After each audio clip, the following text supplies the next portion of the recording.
आर्यभट्ट प्राचीन भारत के एक महान गणितज्ञ और खगोलशास्त्री थे। उनका जन्म 476 ईस्वी में हुआ था।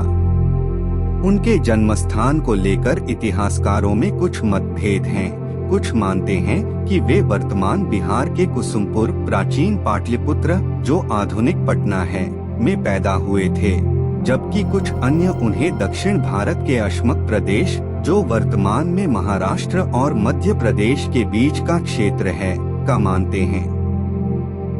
आर्यभट्ट ने 23 वर्ष की आयु में ही अपने प्रसिद्ध ग्रंथ आर्यभटीय की रचना की। यह ग्रंथ संस्कृत में है और इसे 4 भागों में बांटा गया है। गीतिकापाद इसमें 13 श्लोक हैं, जिसमें बड़ी समय इकाइयों जैसे युग और कल्प का वर्णन है। गणितपाद यह गणित पर सबसे महत्वपूर्ण भाग है, जिसमें 33 श्लोक हैं। इसमें अंकगणित, बीजगणित, त्रिकोणमिति और ज्यामिति के विभिन्न सिद्धांतों का वर्णन है।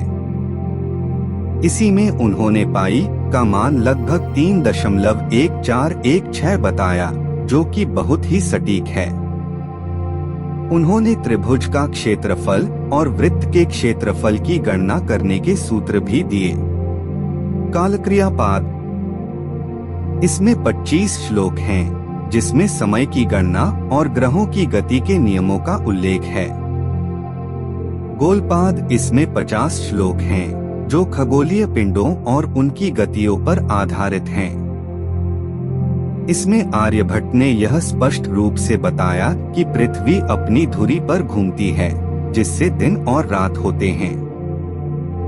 उन्होंने सूर्य और चंद्र ग्रहण के वैज्ञानिक कारण भी बताए।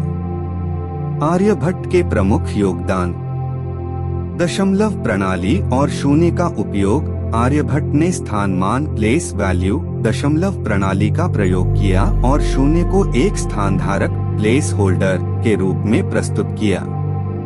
त्रिकोणमिति उन्होंने ज्या, साइन, कोज्या, कोसाइन और उत्क्रम ज्या, इनवर्स साइन जैसी अवधारणाओं को विकसित किया, जो आधुनिक त्रिकोणमिति का आधार बनी।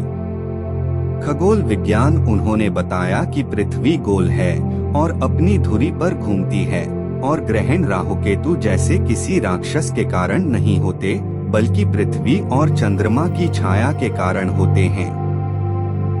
पृथ्वी की परिधि उन्होंने पृथ्वी की परिधि की गणना की, जो आधुनिक गणना के बहुत करीब है। आर्यभट्ट का कार्य न केवल भारत में बल्कि अरब जगत में भी बहुत प्रभावशाली रहा, जहां उनके कार्यों का अनुवाद किया गया और उनका आगे विकास हुआ। उनके सम्मान में भारत के पहले उपग्रह का नाम आर्यभट्ट रखा गया, जिसे 1975 में लॉन्च किया गया था। आपको ये सब पढ़ के हैरानी नहीं होती? आर्यभट्ट जी कितने बड़े विद्वान रहे होंगे, जो उन्होंने उस समय बिना किसी यंत्र के इतना कुछ किया, जिसने हमारी जिंदगी कितनी आसान बना दी। हमें सच्चे मन से ऐसे विद्वानों का सम्मान करना चाहिए और हमें गर्व होना चाहिए कि हमारे भारतवर्ष के विद्वानों ने संसार को कितना कुछ दिया। धन्यवाद दोस्तों। अगली बार फिर से आपके सामने प्रस्तुत करेंगे एक महान व्यक्तित्व की जीवन गाथा। तब तक के लिए नमस्कार।